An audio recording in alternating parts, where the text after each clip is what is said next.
Ẹ ṣeun gan, mo kí gbogbo Yorùbá láti Nàìjíríà títí dé Benin àti gbogbo Yorùbá gbogbo àgbáyé táwọn wo ibiṣẹ́ táwọn wo tẹlifíṣàn mi. Ẹ ṣeun gan, ṣẹ́mà àwa tá jẹ́ agbẹjọ́rò àìsábà sọ̀rọ̀ ní tẹlifíṣàn àbí ní rédíò torí iṣẹ́ wa kóòtù la máa lọ ṣiṣẹ́ wa. Àmọ́ irọ́ pọ̀ nú ọ̀rọ̀ àwa Yorùbá ara wa fún orí ọ̀rọ̀ Sunday Adéyẹmọ alias Igboho. Nítorí ẹ̀ ni mo ní pé kí ẹ wá ká sọ̀rọ̀ lónìí kí fi ṣe àlàyé fún yín ká fi máa kókó ọ̀rọ̀ àti èyí tó jẹ́ irọ́ àti èyí tó jẹ́ òótọ́. Fún àkọ́kọ́ ń tẹ béèrè àwa agbẹjọ́rò tá à ń gbìyànjú láti gbìjà Igboho àwa márùn-ún ni. Sunday Adéyẹmọ gbà tí a lọ rí ní police station wọ́n lù wọ́n sì jẹ níyà wọ́n sì so ní pańpẹ́ lẹ́sẹ̀. Ohun tí wọ́n ṣe tí ò dáa tó jẹ́ nǹkan tí wọ́n yìí sábà ṣe nílùú wa òun ni pé kán di pańpẹ́ máa lọ́wọ́ nínú ilé ọlọ́pàá tó di pé wọ́n ti tilẹ̀kùn mọ́ níbẹ̀ tó wá jẹ́ pé àti jẹun ó di pa àti lọ ká ó di pa tó yẹ pé ẹlòmíì ni ó máa help ẹ̀ láti pé ó bá fẹ́ lọ ká ó bá fẹ́ tún rẹ̀ ṣe àbí tó bá fẹ́ jẹun. A sì gbìyànjú nítorí èmi tẹ́ ń wò yìí mi ṣe lọ́ọ̀yà nìkan mo tún jẹ́ lecturer professor ní mi ní University Benin mo ń kọ́ wọn ní law. A sì máa ń pé human rights ó kọ̀ ń pinnu àwọn nǹkan tá a máa ń kọ́ àwọn student wa àwọn ọmọléèwé wa ń pé human rights ò gbà wá láyè ń pé ká ṣe bẹ́ẹ̀. A sì gbìyànjú a pè àwọn ọlọ́pàá sí àkíyèsí ọ̀gá àwọn ọlọ́pàá sí àkíyèsí a sì tún pè prosecutor sí àkíyèsí àmọ́ pẹ̀lú bẹ́ẹ̀ náà ó dúkù bẹ́ẹ̀ tó ń pé ọ̀gbẹ́ni Sunday Igboho ní police station lọ́wọ́ tá a ti ń sọ̀rọ̀ pańpẹ́ tó kù ní ọwọ́ ẹ̀ ló jẹ́ nǹkan tí kò dáa. Lẹ́yìn èyí ni wọn ò lù wọn ò jẹ níyà wọn sì fún ní pańpẹ́ sí ẹsẹ̀. Ẹ ṣe ni a fẹ́ kí àwọn èèyàn mọ̀ wípé kí ni ẹ̀sùn tó wà nílé ẹjọ́ tí wọ́n fi kàn wọ́n gan-an kí ni nǹkan tí wọ́n ṣe. Àkọ́kọ́ ká sọ bí tí gbogbo ẹ̀ ṣe lọ ná. Nígbà tí Sunday Igboho kò ní Nàìjíríà ọ̀nà ẹ̀yìn ló gbà ọ̀nà kẹ̀kẹ́ ló gbà fi wá sí ilẹ̀ Benin. Òun pẹ̀lú ìyàwó ẹ̀ wọ́n á gbéra láti Benin láti wá lọ sí Germany nítorí pé ìyàwó ẹ̀ Germany ni máa ń gbé pẹ̀lú àwọn ọmọ méje tó ní Germany ni wọ́n wà. Òun pẹ̀lú ìyàwó ẹ̀ wọ́n ń gbìyànjú láti lọ Germany ní wọ́n á dé airport. Gbàtán dé airport ni àwọn ọlọ́pàá tó wà ní airport wọ́n dá dúró ń pé ìjọba Nàìjíríà ó kọ̀ ránṣẹ́ sí ìjọba Benin ń pé tó bá wà ní Benin ń pé ká mú èrí ẹ̀ ni wọ́n fi mú. Ìyẹn ni pé kì í ṣe ń gbé ó lù òfin ní Benin kò lù òfin kan ní Benin wọ́n sì rí passport Benin lọ́wọ́ ẹ̀ irọ́ ni wọ́n á rí passport Benin lọ́wọ́ ẹ̀ passport tán rí lọ́wọ́ ẹ̀ passport Nàìjíríà ni. Nínú passport Nàìjíríà yẹn ó wá ní card residence card ti Germany òun ló ń bẹ lọ́wọ́ ẹ̀ kò sí visa kò ní besoin kò tún ní di visa àti lọ Germany òun pẹ̀lú ìyàwó ẹ̀ eré ọwọ́ bẹ́ẹ̀ náà fi mú àwọn méjì. Ẹ ṣe ó dábìí lójú pé gbogbo àwọn èèyàn tí wọ́n ń wo BBC Yorùbá wọ́n ti mọ̀ bí a ṣe ń bá agbẹjọ́rò olóyè Sunday Adéyẹmọ Igboho sọ̀rọ̀ jómitóró ọ̀rọ̀. Ǹjẹ́ gẹ́gẹ́ bí ẹ̀ ti jẹ́ agbẹjọ́rò fún wọn ǹjẹ́ ìjọba Nàìjíríà ti kọ̀wé pé ìjọba Benin pé kí wọ́n fi olóyè Sunday Adéyẹmọ ránṣẹ́ sáwọn. Kókó ọ̀rọ̀ náà nìyẹn ibi tí ọ̀rọ̀ náà gbé ta kókó sí nìyẹn. Nígbà tí wọ́n dá dúró tó fi jẹ́ pé wọ́n mú wọn fẹ́ fi dájọ́ ẹ̀ àárò ń pé ìjọba Nàìjíríà ó kọ̀wé ránṣẹ́ sí ìjọba Benin pé kán ránṣẹ́ sí kán extradite ránṣẹ́ sí Nàìjíríà. Nígbà tá a wá ń wádìí ẹ̀ tá a wá ń wọnú kéèsì yẹn tó wà ní court a wá rí pé ìjọba Nàìjíríà ò ní kán gbé ránṣẹ́ sí Nàìjíríà lọ́wọ́lọ́wọ́ ìbéèrè yẹn ò sínú kéèsì yẹn. Ìbéèrè tó wà nínú kéèsì yẹn ni pé ìjọba Nàìjíríà ń ṣàlàyé pé àwọn nídìí káwọn mú Sunday Igboho ń pé ó lòfin ní àwọn ń sọ pé ó lòfin ní Nàìjíríà ń pé tí ìjọba Benin bá rí kí ìjọba Benin kó dáwọ́ lé lórí. Ohun táwa ń bẹ̀rù fún tínú ọdún fún ni pé kò ṣe nǹkan fún ìjọba Benin. Tí ìjọba Benin bá mú ìtorí ìjọba Nàìjíríà ni, tí ìjọba Benin bá mú ìtorí ìjọba Nàìjíríà ni, kó sì tó di pé wọ́n sọ pé wọ́n fẹ́ múlẹ̀ yìí, wọ́n gbọ́dọ̀ fi proof àgbéyanjú pé ó lòfin Nàìjíríà. Lọ́wọ́lọ́wọ́ nísìnyí àti rí àrídájú ẹ̀. Ìyẹn ni pé ohun tí àwa ò fẹ́ ń pé kó ṣẹlẹ̀ ní pé nígbà tí wọ́n bá dá dúró sílẹ̀ yìí, kí ìjọba Nàìjíríà kó wá ṣe regularization ń gbé nísìnyí pé nígbà tẹ́tí mú yẹn kẹ̀dá ránṣẹ́ sí Nàìjíríà. Ohun táwọn ò fẹ́ rárá nìyẹn. Ẹ fi yé wa pé lọ́wọ́lọ́wọ́ báyìí ìjọba Nàìjíríà ti sọ pé kí wọ́n mú wá fáwọn, àmọ́ ìjọba Benin mú látàrí wípé àwọn ti gbọ́ pé wọ́n ń wà ní Nàìjíríà. Ǹjẹ́ lè ṣàlàyé fún wa bó ni wọ́n ti mú wọn gan? Àwọn kan ní wọ́n ti wà nínú bàálù nínú àfihàn kún wọn tó mú wọn, àwọn kan ní wọ́n lọ tọ̀, àwọn kan ní wọ́n lọ jẹun. Bó ni wọ́n ṣe mú wọn gẹ́gẹ́ bẹ́ẹ̀ ni? Nígbà tí wọ́n wá airport, wọ́n ṣe formalities àwọn ẹrù wọn, wọ́n ti kó ẹrù wọn lọ. Nígbà tí wọ́n fẹ́ presenter passport fún police station tó wà ní airport, òun náà fi mú wọn.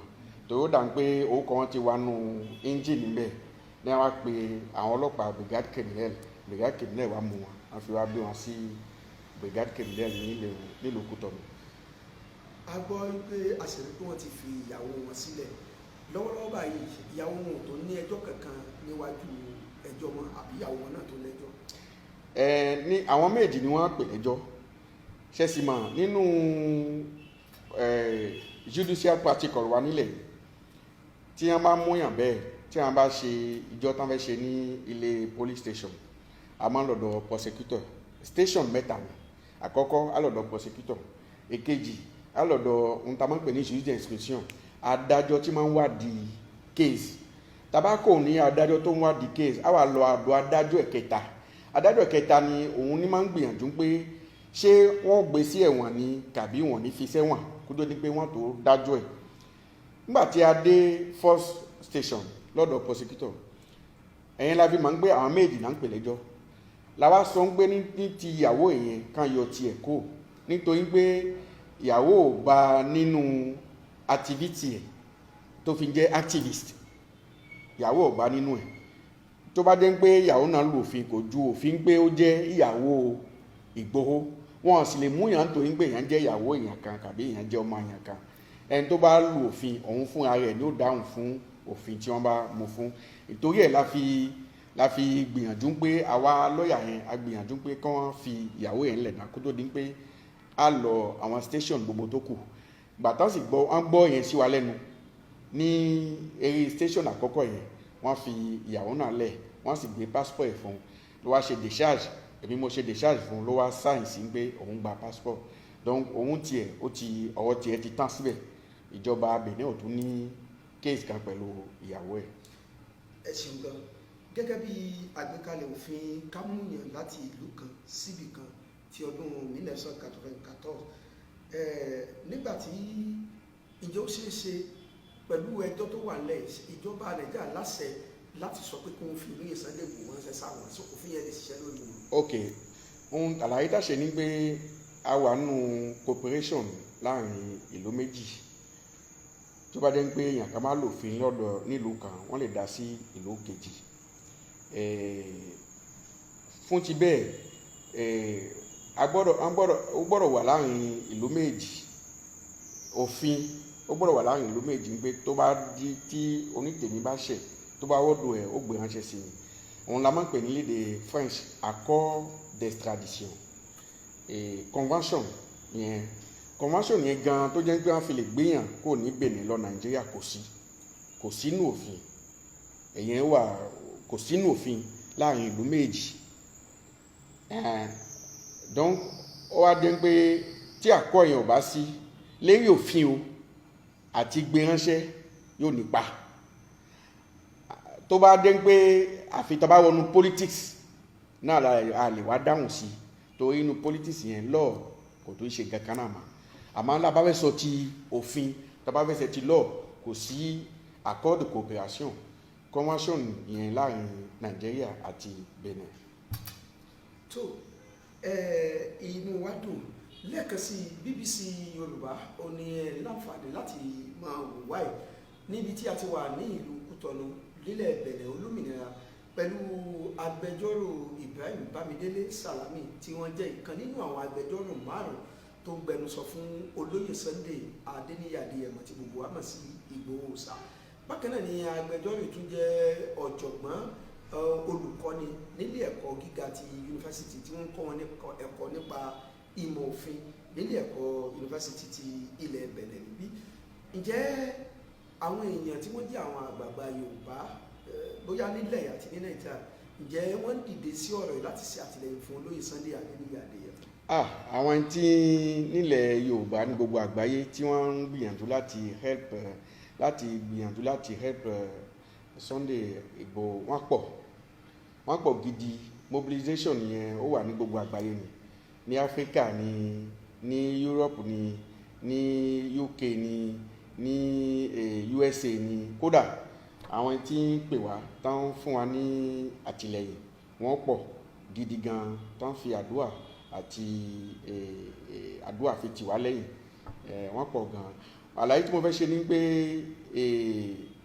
ohun tí wọ́n sọ pé ohun tí ìjọba Nàìjíríà ó sọ pé Ìgbòho ṣe ohun tí táwọn pè ní infraction anú òfin mẹ́ta ni wọ́n ní pé ó jẹ̀bi fún. Kí ṣàlàyé òfin mẹ́ta náà fún. Òfin àkọ́kọ́ tí wọ́n sọ òun ní pé wọ́n sọ pé Sunday Igboho ó máa ń ṣe traffic ìbọn ogun. Ìyẹn jẹ́ pé máa ń rọra ìbọn ogun láti lọ kó lọ Nàìjíríà àbí láti ṣe ogun ṣáò. Ìyẹn ni àkọ́kọ́, ó yà wá lẹ́nu, accusation ó yà wá lẹ́nu gan. Èkejì wọ́n ní pé ó ń gbìyànjú láti máa jẹ́ kí ìgbòdìyàn kó wà ní ìlú láti dàlúrú ó máa excite àwọn èèyàn láti da Nàìjíríà rú. Ẹ̀kẹta ni pé ó ń try láti pín Nàìjíríà sí méjì àbí mẹ́ta. Ó jẹ́ àwọn mẹ́ta tí wọ́n sọ pé ó ṣe. Nígbà tí prosecutor ó yọ àwọn òfin àkíní mẹ́ta yẹn jáde, àwa lọ́yà ajagun gidi a fi ń gbìyànjú láti sọ fún wa pé gbogbo yẹn fake ni gbogbo nǹkan tán sọ. Torí àwa rí di bí tí alàgbà Sunday Igboho ó ṣe ń ṣe pacifically tí ò gbọ́bẹ, tí ò ní àdá, tí ò tẹ̀ níbọn níwájú àwọn tí ń gbìyànjú láti ṣe kíni láti sọ Yorùbá di ẹrú. Kò bọ́ síbẹ̀. Nítorí ẹ̀ ni gbogbo mobilization tó wà ní gbogbo àgbáyé ó yẹ ń pé káwọn àwa Yorùbá àwọn ọmọ Odùduwà kátìlẹ́yìn ká fi gbé bankọ́ o, kátìlẹ́yìn ká fi jagun kọ́, àmọ́ kátìlẹ́yìn ká máa ń pé èdè Yorùbá pẹ̀lú civilization Yorùbá ó nídìí pé kẹnu wa kókò kí ká fi sọwọ́pọ̀ ká fi jagun.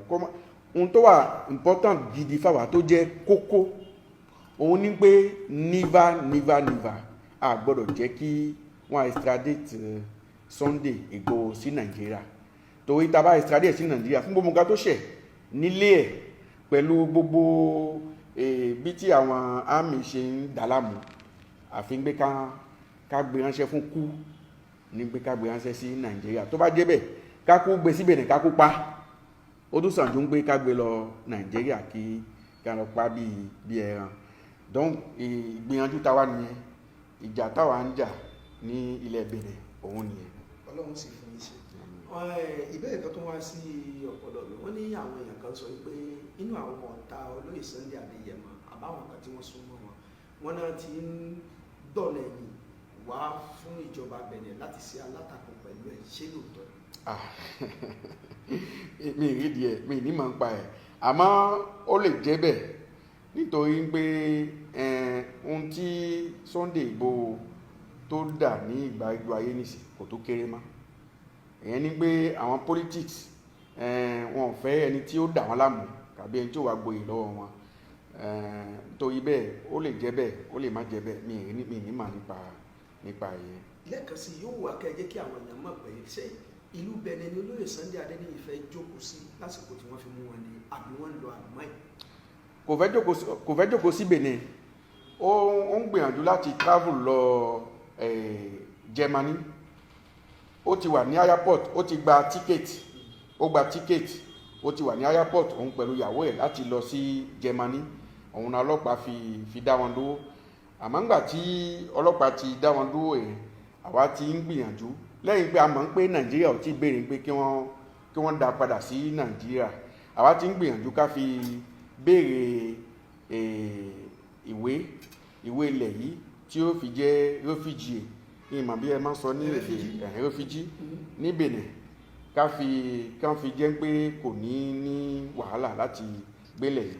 Nítorí ẹ̀ ni ìgbìyànjú yẹn làwa tún gbà lẹ́yìn pé wọ́n tí ì jẹ́ kó lọ Germany. tó a dúpẹ́ púpọ̀ lọ́wọ́ gbogbo ẹ̀yin olólùfẹ́ BBC Yorùbá tí ẹ ti darapọ̀ mọ́ wa. Gẹ́gẹ́ bí mo ṣe wí ní ìbẹ̀rẹ̀, mo ní BBC Yorùbá ti balẹ̀ ní bàbá sí ìlú Kútọ̀nù nílẹ̀ Benin olómìnira, níbi tí a ti ní láǹfààní láti bá ọ̀jọ̀gbọ́n Ibrahim David Salami tí wọ́n jẹ́ ìkan nínú àwọn agbẹjọ́rò márùn-ún tó ń gbẹnusọ fún olóyè Sunday Adéníyì Adéyẹmọ ní ilé ẹjọ́ látàrí mímú tí wọ́n mú wọn. Bẹ́ẹ̀ sì ni gbogbo náà láti wọ́n rí òdodo ọ̀rọ̀ nínú àwọn nǹkan tó ń ṣẹlẹ̀ eléyìí tí ó ti ń yé wa nípa ọ̀pọ̀lọpọ̀ awuyewuye àti ìròyìn ẹlẹ́jẹ̀ tó ń lọ nípa olóyè Sunday Adéníyì Adéyẹmọ Ìgbòho Òòṣà. Wọ́n jẹ́ kó yé wa wípé lọ́wọ́lọ́wọ́ báyìí ìyàwó wọn ó ti di ẹni òmìnira tí ó sì ní ẹjọ́ kankan níwájú ìjọba. Wọ́n sì jẹ́ kó yé wa pé ayé sọ̀rọ̀ ní etí àwọn èèyàn gbé káàkiri pé ayédèrú ìwé ìrìnnà eléyìí tí a mọ̀ sí passport tó jẹ́ ti Benin òun ni wọ́n bá lọ́wọ́ olóyè Adéyẹmọ. Wọ́n jẹ́ kó yé wa pé irọ́ ni ẹ̀sùn tí ìjọba Nàìjíríà fi kàn wọ́n ó ló ṣokùnfà mímú tí wọ́n mú wọn. Wọ́n sọ nípa gbogbo àwọn ìgbìyànjú àti gbogbo àwọn akitiyan tó yẹ mọ́ àwọn ìgbésẹ̀ tí wọ́n ń gbé láti jẹ́ kí ọ̀rọ̀ èkó bọ́ sí ibi tí ọ̀pọ̀lọpọ̀ àwọn èèyàn ń fẹ́. BBC Yorùbá òun náà ni a wà nílùú Kútọ̀nù. Ìjọ́ wo ni ilé ẹjọ́ tún yá báyìí? Nísìnyí Monday látò padà sí court. Tàbá padà sí ní court ní Monday yẹn níkẹyìn pé a ti ṣe first station tí mo sọ fún níwájú prosecutor, a tó a padà sí iwájú jury d'instruction ló jẹ́ judge tí máa ń ṣe ìwádìí. Níkẹyìn tàbá kò níwájú judge tí máa ń ṣe ìwádìí, a lọ wájú judge tí máa ń ṣe ìgbìyànjú pé wọ́n gbé sí ẹ̀wọ̀n tàbí wọ́n ní gbé sí ẹ̀wọ̀n. Èrí bí a ṣe wà ní bá ṣe fẹ́, èrí ọwọ́ tó dúró sí nìyẹn, èrí ọwọ́ tí a tún fẹ́ fi mú ní Monday ni mo ṣàlàyé fún yín yẹn. Ìjẹ́ ṣeéṣe kí ìgbésẹ̀ ìpele méjì tó kù kó parí níjọ́ Monday? Dandan yóò parí níjọ́ Monday. Lágbára Ọlọ́run tí ilẹ̀ Monday tó ṣú á mà tó bá jẹ́ pé ìjọba Benin ó gbìyànjú láti mú dúró sí Benin ni, ó gbìyànjú láti dájú ẹ̀ ni tàbí ó gbìyànjú láti filẹ̀. Lágbára Ọlọ́run ní agbára Èdùmàrè ní Monday á mà nípa rẹ̀. Kí ni nǹkan tẹ́ wá lè sọ fún gbogbo àwọn tí ó ń dúró fún irú àwọn ọmọlẹ́yìn ẹ̀ tí wọ́n ti ẹlòmíì fẹ́ wá sí ilé ẹjọ́ níjọ́ náà? Kí ni ìmọ̀ràn tẹ́ fẹ́ sọ fún wọn? Ohun tẹ́mi fẹ́ sọ fún wọn ni pé ní Thursday yẹn ta fi lọ ní court, àwọn Yorùbá Nàìjíríà àti Benin wọ́n pọ̀ gan-an táwọn court yẹn.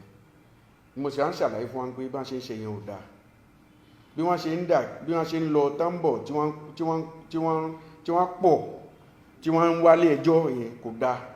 Kó ní kálukú gbélé ẹ̀, kó ní kálukú ṣe sùúrù kó gbélé ẹ̀, kó fi àwa tí a nígbìyànjú la mọ iṣẹ́ wa ṣe ká fi wálẹ̀ ká ṣiṣẹ́ wa ní ìrọ̀rùn ká má dí wa lọ́wọ́. Torí nígbà tí wọ́n bá ti ń sọ pé ẹni tí à ń gbìjà ẹ̀ ń gbìyànjú láti pe ogun wá sílùú, táwọn náà tó wá ń ṣe bẹ́ẹ̀ tíyàn tó wá ń pọ̀ ní kóòtù kò tún da, kò jẹ́ nǹkan tí yóò help Sunday Igboho láti yọ ọ̀rọ̀ ẹ̀ kó nu ilé kóòtù. donc kó ní kálukú gbélé ẹ̀ kó máa fi àdúrà fi tì wá lẹ́yìn kí Ọlọ́run kó fún wa ṣe. ẹ ṣeun àwọn èèyàn bẹ̀rẹ̀ pé olóyè Sunday Adéníyì fẹ́ sá lọ lágbà tí wọ́n dá wàhálà lẹ̀, ṣé lóòótọ́ wọ́n fẹ́ sá lọ ni àbí wọ́n kàn fẹ́ lọ wọ́n ní wọ́n fẹ́ sá lọ Àlùmáyè ni, ṣé lóòótọ́ ni wọ́n fẹ́ sá lọ sí Germany? àkọ́kọ́ ohun tí ó sọ ni pé tí ẹ bá wà ní ìlú yín táyò bá gbà yín kàbí pé ẹ̀hún bà yín pé láti ń gbé ká pa yín, tẹ bá rí bìkan ẹ̀ sá lọ ta ló lè bá sọ ọ̀rọ̀ yín pé wọ́n ń gbìyànjú láti pa ẹ́, orí kú sójú báyìí, àwọn àbúrò ẹ kú,